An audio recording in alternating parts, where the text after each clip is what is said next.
दतिया ही नहीं, ग्वालियर, चंबल और रीवा संभाग से जुड़े इलाकों में उत्तर प्रदेश की सीमा और सामाजिक संरचना के कारण जातीय समीकरण चुनावी राजनीति में महत्वपूर्ण भूमिका निभाते रहे हैं। दतिया में भी भाजपा और कांग्रेस ने अलग अलग सामाजिक समूहों के बीच अपनी पकड़ मजबूत करने की रणनीति बनाई है। दतिया में किसी एक समाज के वोट से चुनाव जीतना आसान नहीं होगा। भाजपा के लिए ब्राह्मण, सवर्ण, वैश्य और ओबीसी वोट बैंक को एकजुट रखना अहम है, जबकि कांग्रेस की नजर जाटव, अहिरवार और अल्पसंख्यक वोटों पर है। कुशवाहा, काची, यादव, लोधी, बघेलपाल और अन्य सामाजिक समूहों का रुख भी मुकाबले को प्रभावित कर सकता है। घनश्याम सिंह का व्यक्तिगत संपर्क और 2 बार विधायक रहने का अनुभव भाजपा के लिए चुनौती है। वहीं भाजपा के पक्ष में सत्ता और संगठन की ताकत के साथ आशुतोष तिवारी की जातीय पृष्ठभूमि काम कर सकती है। हालांकि 30 जुलाई को मतदान के बाद ही साफ होगा कि दतिया के मतदाताओं ने जातीय समीकरण, प्रत्याशी की व्यक्तिगत पकड़ और सत्ता संगठन में से किसे ज्यादा महत्व दिया। दतिया विधानसभा में अहिरवार जाटव समाज की आबादी करीब 14.7% बताई जा रही है। ये ब्राह्मण समाज के लगभग बराबर है। कांग्रेस का परंपरागत दलित वोट बैंक इस चुनाव में उसके लिए महत्वपूर्ण माना जा रहा है। राजनीतिक जानकारों का मानना है कि अगर जाटव अहिरवार वोट कांग्रेस के पक्ष में मजबूती से जाता है तो घनश्याम सिंह का मुकाबला काफी मजबूत हो सकता है। वहीं भाजपा की कोशिश इस वोट बैंक में सेंध लगाने की होगी।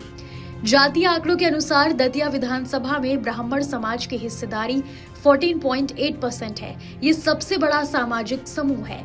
आशुतोष तिवारी के इसी समाज से होने के कारण भाजपा इस वोट बैंक को एकजुट रखने की कोशिश कर रही है। पूर्व मंत्री और दतिया में प्रभाव रखने वाले नेता नरोत्तम मिश्रा श्री आशुतोष के समर्थन में सक्रिय हैं।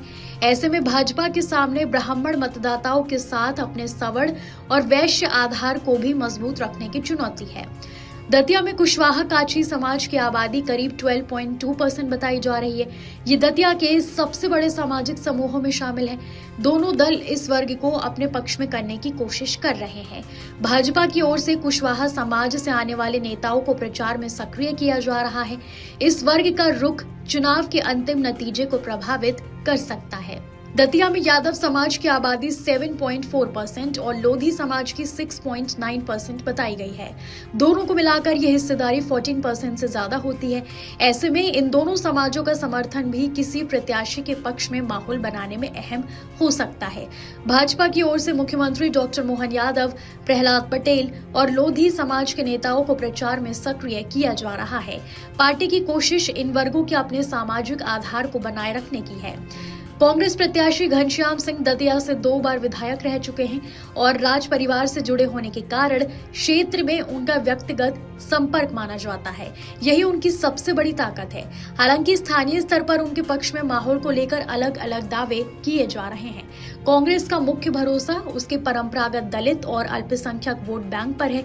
इसके साथ ही पार्टी की कोशिश अन्य पिछड़े और सवर्ण वर्गों में भी समर्थन जुटाने की है। वरिष्ठ पत्रकार गणेश साकल्ले ने कहा कि दतिया में दोनों ही मुख्य पार्टियों के बीच कड़ा मुकाबला है। भाजपा जातीय समीकरण को साधने की रणनीति पर काम कर रही है। जातीय समीकरण आशुतोष तिवारी के पक्ष में जाते सकते हैं। भाजपा का परंपरागत वोट ब्राह्मण, सवर्ण और वैश्य है। ओबीसी भी लंबे समय से बीजेपी को वोट देते आ रहा है। लोधी, यादव भी भाजपा को वोट देते आ रहे हैं। प्रहलाद पटेल और उमा भारती, आशुतोष तिवारी ब्राह्मण हैं। ओबीसी वोट बैंक बीजेपी की तरफ रहा है। पिछले 20 साल से पार्टी ने प्रदेश में ओबीसी वर्ग से ही मुख्यमंत्री बनाए हैं। यादव भी उनकी तरफ आते हैं। हालांकि कांग्रेस को 2 बार विधायक रहे और राज परिवार से आने वाले घनश्याम सिंह की छवि और स्थानीय मुद्दों पर भरोसा है। कांग्रेस के लिए अपने परंपरागत दलित वोट बैंक को पूरी तरह अपने पक्ष में बनाए रखना इस चुनाव में निर्णायक साबित होगा। आपके राज्य की खबरें, आपके शहर की खबरें सबसे पहले जानने के लिए देखते रहें अमर उजाला। चैनल को सब्सक्राइब जरूर कर लें और पाएं हर अपडेट।